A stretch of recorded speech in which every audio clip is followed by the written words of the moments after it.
இன்னைக்கு நாம சென்னையில அண்ணா நகர்ல இருக்கக்கூடிய ஒரு தீம் ரெஸ்டாரண்ட் தான் போக போறோம். இது என்ன தீம் அப்படின்னு பாத்தீங்கன்னா, எல்லாருமே பயப்படுற மாதிரி இருக்கிற ஒரு கோஸ்ட் தீம் தாங்க. அதாவது ஹண்டர் ரெஸ்டாரண்ட். இந்த ரெஸ்டாரண்ட் என்ட்ரன்ஸே பாத்தீங்க அப்படின்னா, நம்ம சந்திரமுகி படத்துல இருக்க மாதிரி மாதிரிகை எல்லாம் கட்டி விட்டுருப்பாங்க.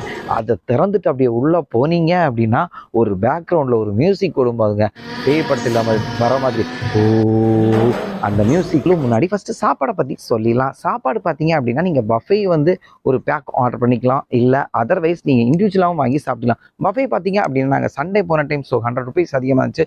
749. அதர்வைஸ் பார்த்தீங்க அப்படின்னா 649. ஸ்டார்டிங்லேயே பார்த்தீங்க அப்படின்னா எப்பவும் போல் வெல்கம் ட்ரிங்க், ஸ்டார்டர்ஸ், சம்திங் எல்லாமே வந்துட்டு இருக்கும். எல்லா டிஷ்ஷுமே சூப்பராக இருந்துச்சு.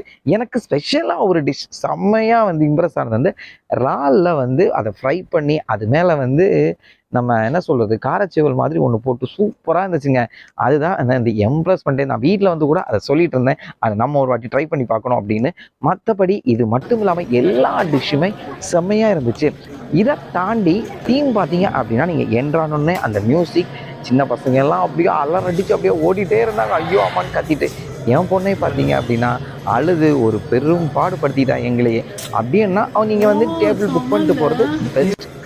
இல்லைன்னா அதர்வைஸ் அங்கே போய் புக் பண்ணிக்கலாம். பட் டேபிள் நீங்கள் ஃபஸ்ட்டே ரிசர்வ் பண்ணிட்டு போனீங்கன்னா கான்ஃபிடென்ட்டாக உள்ளே போகலாம், நமக்கு டேபிள் கிடைக்கும்ங்கிறது. ஃபஸ்ட்டு ஸ்டார்டிங்கில் என்ட்ரானதுமே ஒரு கோஸ்ட் செட்டப் தாங்க. 2 சைடுமே கோஸ்ட், அங்கங்கே கோஸ்ட்டெல்லாம் இருக்கும். அப்புறம் வந்து ஒரு பெட்டிக்குள்ளாடி ஒரு கோஸ்ட் இருக்கும். அப்படியே வந்து திடீர்னு லைட் வரும் போகும். இது மட்டும் இல்லாமல் அங்கே ஒர்க் பண்ணுற ஸ்டாஃப்ஸ் பார்த்தீங்க அப்படின்னா கோஸ்ட் வேஷம் போட்டுட்டு வந்து எல்லாரையுமே பயமுறுத்திட்டே இருப்பாங்க. இதில் சின்ன பசங்க வந்து நிறைய பேர் அழுது புலம்பி ஓடிட்டு இருந்தாங்க. என் பொண்ணு ஐயோ அழுது தலையிடுச்சு.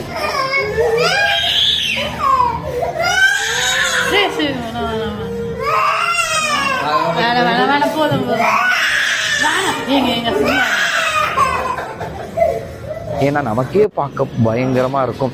இது மட்டும் இல்லாமல் கீழே மேலேன்னு 2 ஃப்ளோர் இருக்குது. கீழே வந்து கொஞ்சம் ப்ரைவசியாக நீங்கள் ஒரு ஃபேமிலியாக போனால் தனித்தனியாக இருக்கலாம். மேலே பார்த்தீங்கன்னா ஃபுல்லாக அப்படி எல்லாம் எங்கே இருந்தாலும் எல்லாருமே தெரியும். அந்த மாதிரி டிஷ்ஷை பொறுத்தவரை எந்த குறையும் சொல்ல முடியாது. அவங்க பேருக்கு ஏற்ற மாதிரி ஹண்டர் ரெஸ்டாரண்ட் தீம் அப்படின்னு போட்டுதாங்கல்ல, அது மாதிரி தீம்லையும் எந்த குறையுமே இல்லை. ஃபுல்லாக போய் பார்த்தீங்கன்னா நம்மளே சண்டை மரத்தில் ஆயிடுவோம், அந்த அளவுக்கு இது. ஸோ மறக்காமல் கண்டிப்பாக ஒரு டைம் ஆச்சும் யாராச்சும் டிஃப்ரெண்டான தீமில் உட்காந்து நிறைய வெரைட்டிஸ் சாப்பிட்ணும் ஆசைப்படுறவங்க கண்டிப்பாக இந்த ரெஸ்டாரண்ட் போய் விசிட் பண்ணுங்கள். அருமையாக இருந்துச்சுங்க. எங்களுக்கு ஃபுல்ஃபில்லாக வந்துட்டோம். ஸோ திரும்பவும் இன்னொரு ரெஸ்டாரண்ட் போயிட்டு திரும்பவும் நான் உங்களை சந்திக்கிறேன். பாய்.